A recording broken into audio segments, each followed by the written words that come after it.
Today, we're stepping into the eerie and suspenseful world of master storytellers H.P. Lovecraft and Dean Koontz. These spine-chilling stories are a masterclass in the psychological terror and supernatural twists. Ready yourselves. We're getting ready to dive in. Let's go.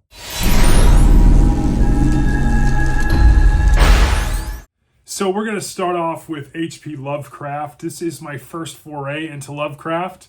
And I picked the story Herbert West, the Reanimator. This was published in 1922 by H.P. Lovecraft. I have the story as around 15 to 18 pages in length. It's obviously a theme of horror, and I really enjoyed this. So let's dive right in. Summary of this story, and I listened to this, by the way, on Audible, and I actually have a complete Audible recording of all the tales of H.P. Lovecraft. And I also purchased the story as a radio version or radio theater version, and I found that really interesting. Obviously, it was kind of fun to listen to this story as I was walking on my walks, and like most of these kind of really done up tales where they have multiple actors or actresses as well as actors, and they have jump cut music and that kind of thing, it can be kind of jarring. So I was out there walking, listening to this story, and then it'd be like dun dun dun, and like it just, it was kind of interesting. It actually reminded me, I think it was last summer where I was out walking and I was listening. It was at nighttime. It was during the summer. It was hot.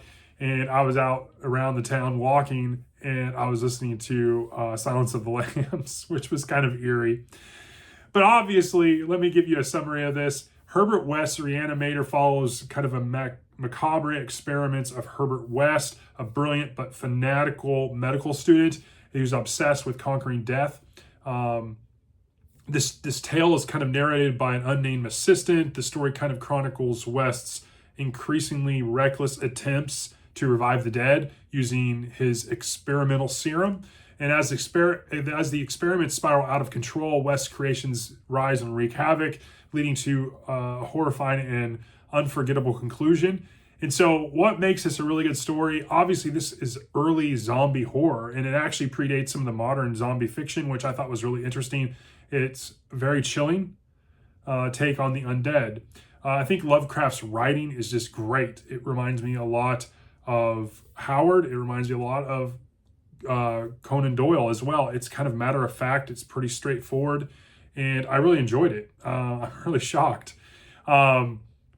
I really enjoyed the story. I liked how they kind of set it up to where it was kind of like a trial or an affidavit meeting type scenario, and that kind of was one piece of it, but then you're getting like a retrospective account of the tale.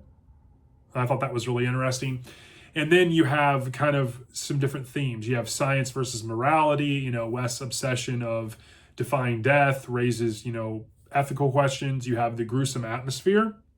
You have some different places where they're going and trying to get basically materials to do the experiments. And obviously it dwindles into grave robbing, which I thought was interesting because it reminded me of that section in Mary Roach's book, nonfiction book, Stiff, which I read this past month and talked about that as well. I thought it was really kind of interesting, kind of small world type thing. Obviously, the death and unknown is another theme. I think Lovecraft's writing and the fear of the unknown is very evident in the story, and it was really, really great. And then you have some madness. There's both West and kind of the narrator kind of descend into this instability, psychological madness that goes out throughout the story as it progresses, and I thought that was really interesting. The conclusion was really great. I thought it was really satisfying. I enjoyed some of the early experiments where he tests his serum on animals and then kind of progresses. And I don't want to spoil anything and tell too much, but there's nothing I disliked. Some of the excerpts were really great. I have a couple here. His passion was to conquer death, to solve the riddle of life and its cessation, but he gave no thought to the consequences. And that's a pretty good summary of this story as an overarching theme. Another one was the creatures closed in on him, silent and implacable, their vengeance long overdue. And I thought it was a really good one by Lovecraft. In terms of rating, I gave this a 4.1. Overall, it's, again, a nice foray into Lovecraft. I've never read Lovecraft. This definitely bodes well. Again, 2024 has been a year of finding authors that I really connected with and enjoy the writing, and this was not an exception. I definitely am thinking about how do I add this into the rotation of Conan and Sherlock, because I could definitely see myself doing episodical micro reviews of these tales as well. Before too long, Kevin Toll Reads is going to be just, short story reviews on all these things, but I'm going to have to figure out how to get that in the rotation. I'm very impressed with Lovecraft's writing. I really enjoyed this short story. So now let's talk about another Dean Koontz. Yes, 2 Dean Koontz short stories in a row. I'm going to blame Brian M.R. Prionic 1. He is the one that said, hey, you need to read this one. I really enjoyed this as a younger adult, and I took a chance on it, and I got to say, I'll give Brian props. He knocked it out of the park. This one was fantastic. So let's dive right in. We're talking in this collection, Strange Highways by Dean Koontz, published in 1995. I'm talking the short story Down in the Darkness. About 25 pages in length. It's obviously horror fiction. The summary of the story, it is a suspenseful tale about Jess. He changed his name from Jesus to Jess.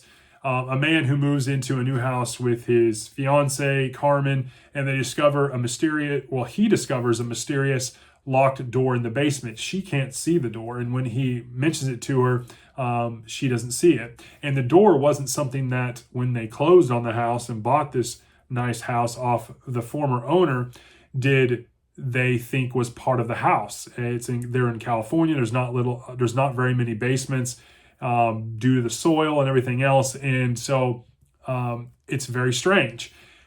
When Jess opens the door, it leads to kind of an unearthly darkness. It's filled with unimaginable horrors, and it descends farther than anything. The first trip down, he goes 10 stories down, which doesn't make a lot of sense. And as Jess continues to learn more and kind of explore this, he learns the terrifying truth about the door and its connection with his own morality, and he must confront the ultimate choice and face his fears or succumb to them. And that's really the gist of this story. What makes it really good and what I enjoyed was definitely the atmosphere. I think Koontz is a master teller when it comes to building tension. I really enjoyed this.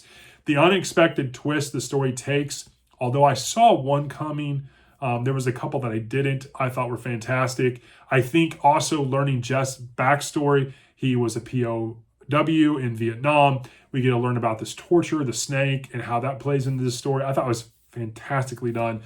I think it's a short but impactful read. It was a quick read, but it has so much in it. There's definitely some themes and moral dilemmas, when Jess learns what the door does, testing those that enter. He starts to think towards the end, this is more than I can handle. I'd be too tempted, that kind of thing. I really like the confrontation he had with the entity or entities that are down in the dark. I thought he faced some of his worst fears, and he had not only memories, but he had smells and everything else that evoked all of the past that he faced as a POW, and I thought that was great. There was really nothing that I disliked in this story. I think the ending was good. I wished it was maybe a little more revealing, but it's almost a perfect short story in my opinion. I had a couple excerpts and I thought they were very, very key here. Here's a few of them. Some doors are meant to stay closed, for what lies beyond is not meant for human eyes or hearts. I thought that was really good. Another one was, in that moment, Jess realized the darkness wasn't testing his strength, it was testing his soul. And then the last one was, the door loomed in the shadows, daring him to open it, though every instinct told him to turn away. In terms of rating, I gave this a 4.8. It is tied with Call of the Wild by Jack London as my highest rated short for this year, as I started this series, I think back in, it was July or August. And I really, really enjoyed it. Again, kudos to Brian M.R. Prionic 1 that gave me this recommendation. It was fantastic.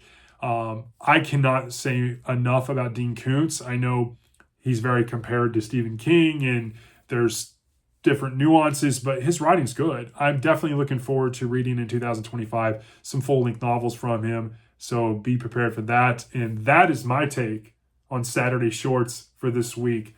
2 great short stories. I hope you have a great weekend, and I will talk to you on the next one. Thanks.